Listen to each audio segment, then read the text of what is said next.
Hey everyone, how's it going? This is a match I got in my P-47M the other week. Now, our base in Normandy was just destroyed, and I'm sort of in the area, and I was tracking a dot of the clouds which I thought might be an Arado, and it turns out to be an Arado. And he's actually chasing down a friendly F-7F, who's either oblivious or just can't see the guy through the back of the cockpit, because American naval aircraft generally have pretty poor rear visibility. So as I was diving down through the clouds, I managed to pick up a 190 behind me. But at the moment, I'm more worried about the Arado, because the Arado is a 234C, so it's armed.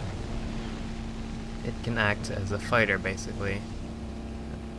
These things are kind of scary, actually, to be completely honest. And I figure if I can trade a Tier 4 piston engine fighter for a Tier 5 armed jet bomber, that's probably not a bad trade. So getting shot down by the 190 wouldn't be so bad as long as I can take out this Arado in front of me. I actually pulled off to the side a little bit because I wanted to climb and keep him in my sight, but I guess he figured I was actually completely turning off, so he turned around to re-engage me, and I managed to get a few nice hits in the deflection shot. And unlike premium A6M2s, right-wing damage actually inhibits the Arado's ability to fly, as you can see here. And he goes down.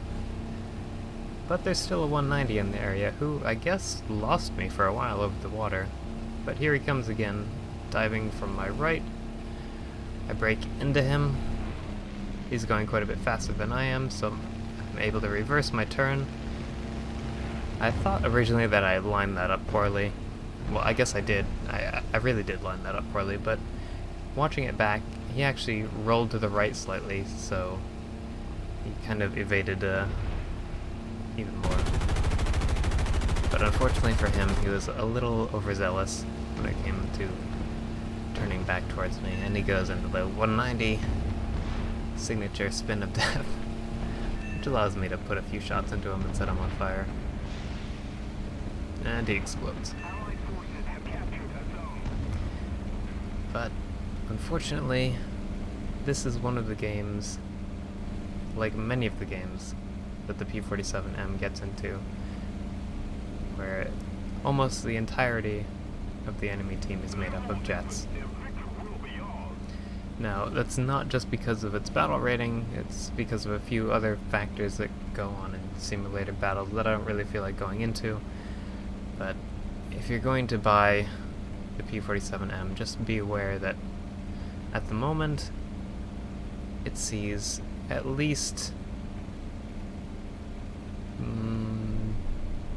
it sees jets maybe 50 to 60% of its games, and most of the time in those jet games the entire enemy team is just Hortons with a few Me-163s mixed in sometimes.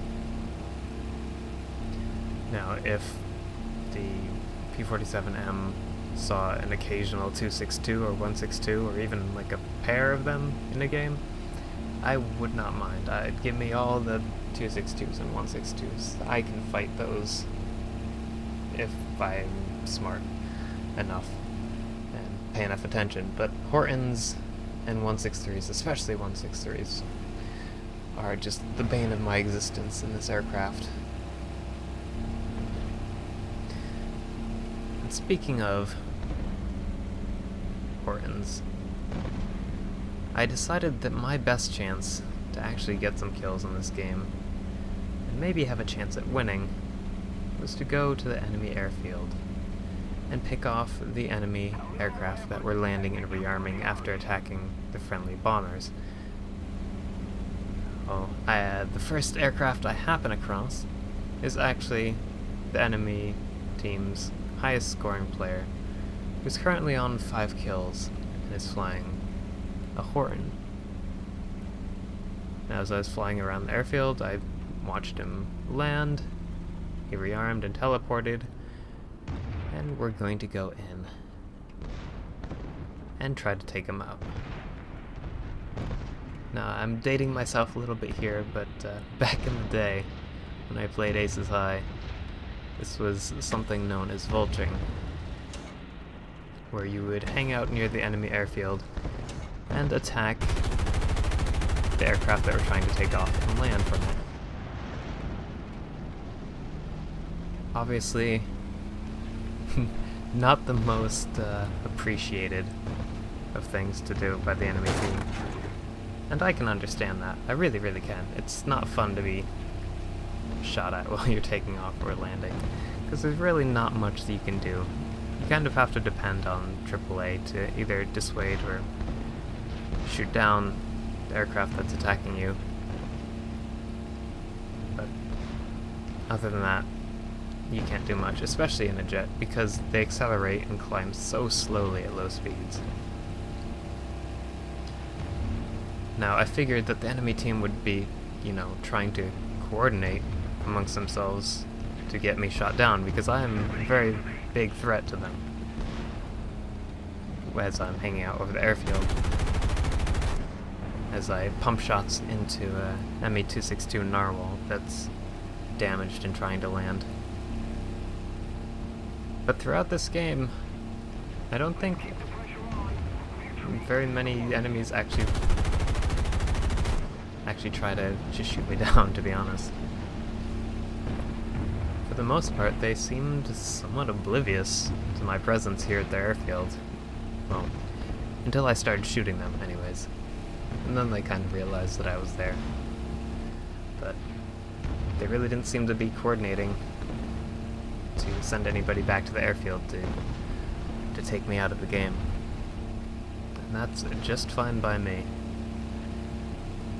Now, I decide to let this 262 land and repair, because I generally don't shoot enemy aircraft that are landing and are close or just over the runway, because too many times I've shot an enemy down and they've crashed on the runway and actually repaired and come back up, and that's just a waste of my ammunition for the most part, my time, and it's dangerous to be over the airfield at low speed for prolonged periods of time. So generally, if I'm going to vulch somebody, I will usually wait for them to land, repair and rearm, and start taking off again. Because when they're taking off, they're going away from the airfield, if that makes sense.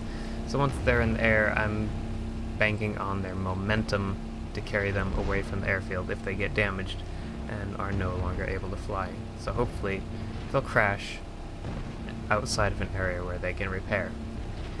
Or at least that's the logic behind it. My logic, anyways. But yeah, this 262 is repaired and he's taking off again. I didn't quite time it correctly. I wanted to start shooting him just as he was leaving the runway, but it worked out.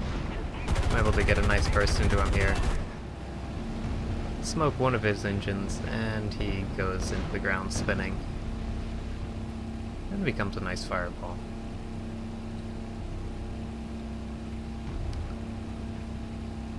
So that's kill number 4. My second kill on an aircraft that was either taking off or landing. And as I'm pulling away from that attack run, I hear something behind me. And that happens to be an Arado. Now this is a 234B, so it is the unarmed variant of the Arado, but to be honest, I didn't really notice that at the time. The way you can tell, the 234B, which is unarmed, has 2 engines. The 234C, which has 2 20mm cannons, has 4 engines. And if I had been paying attention, I would have realized this and wouldn't have really tried to dogfight this guy. But also, I had no idea if I could actually win a turning engagement against an Arado. I'm really not familiar with the two flight models going against each other, so this was a decent learning experience. I did learn that I probably can't outturn an Arado in a P-47.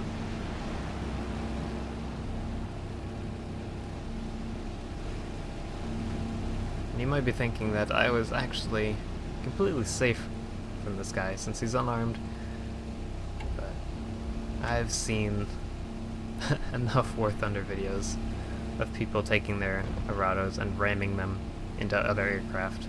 It's sort of like a guided kamikaze missile type thing.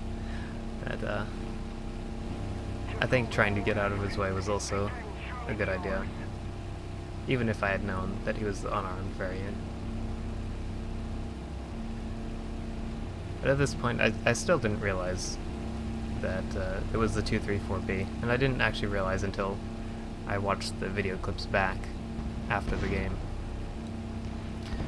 And originally I planned to actually fly away from the airfield to the north and try and get into the valleys and just wait until people stopped looking for me, basically, so I could come back and surprise more enemies as they were landing or taking off, etc. And I go to do this here, actually, as soon as I drop out of sight from this Arado.